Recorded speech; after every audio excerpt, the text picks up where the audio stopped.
మరి ఏదైతే ఈరోజు వర్గీకరణ అంశంలో మరి ఈరోజు చూస్తున్న పరిస్థితుల్లో మా నేతకాన సమాజానికి తీవ్రని అన్యాయం జరిగింది.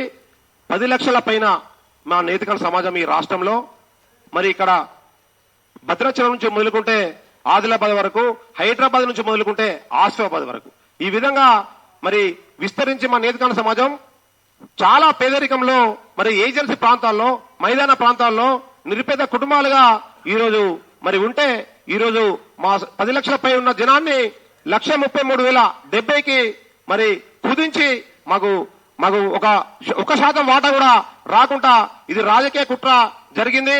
మరి ఏదైతే ఈ కుట్రని మా నేతకాన సమాజం కూడా పూర్తిగా వ్యతిరేకిస్తున్నాం. మరి అలాగే మరి ఈ యొక్క అంశంలో పూర్తి స్థాయిలో మరి ఏం జరిగింది అనేది మరి పూర్తిగా మందకృష్ణ గారికి తెలుసు. ఎందుకంటే 30 సంవత్సరాల సామాజిక అనుభవం ఉన్న అన్నగారు మరి మాకు ఈరోజు పిలువగానే మరి మాకు మద్దతుగా వచ్చినందుకు ప్రత్యేకించి వారికి మా యావత్ నేతకాన సమాజాన మరి ప్రత్యేక ధన్యవాదాలు మరి మాకు కృతజ్ఞతలు తెలుపుతున్నాం. ఎందుకంటే ఇలా మాకు అన్యాయం జరిగింది, మా నేతకాన సమాజానికి అన్యాయం జరిగింది, మీ వాటా తగ్గింది అని చెప్పి ఇలా మా కోసం వచ్చినందుకు మేము సంతోషపడుతున్నాం. మాకు కూడా మరి మా హక్కులు మాకు వచ్చే వరకు కూడా మరి మేము ప్రభుత్వం తోటి మేము ఢీకొంటాం. మరి ఖచ్చితంగా మా హక్కుల కోసం మేము పోరాటం చేస్తామని చెప్పి ఈ సందర్భంగా తెలియజేస్తున్నాం.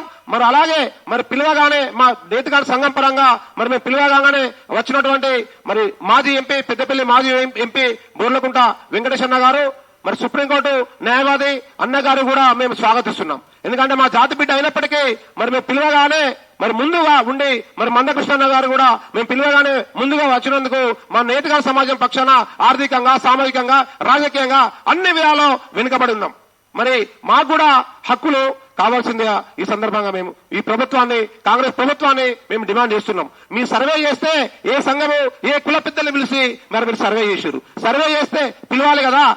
మీ కులం నుంచి ఒక అవగాహన సదస్సు పెట్టి మరి ఒక ఆలోచన, వారి యొక్క ఆలోచన, అభిప్రాయాలు, ఆవేదనలు విన్న తర్వాతనే ఆ కమిటీ పూర్తి స్థాయిలో మరి ఒక రిజల్ట్ బయట పెట్టాలా, సర్వే బయట పెట్టాలా.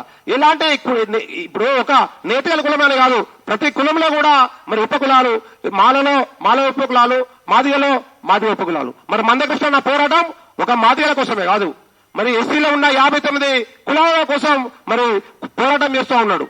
కాబట్టి ఇలా ఏ కులంలో ఎంత నష్టం జరిగిందో అన్నగారికి పూర్తిగా తెలుసు. కాబట్టి మందకృష్ణ అన్నగారు మరి దాని ఒక పూర్తి వివరణగా చెప్తారని చెప్పి ఈరోజు మేము ఆశిస్తా ఉన్నాం.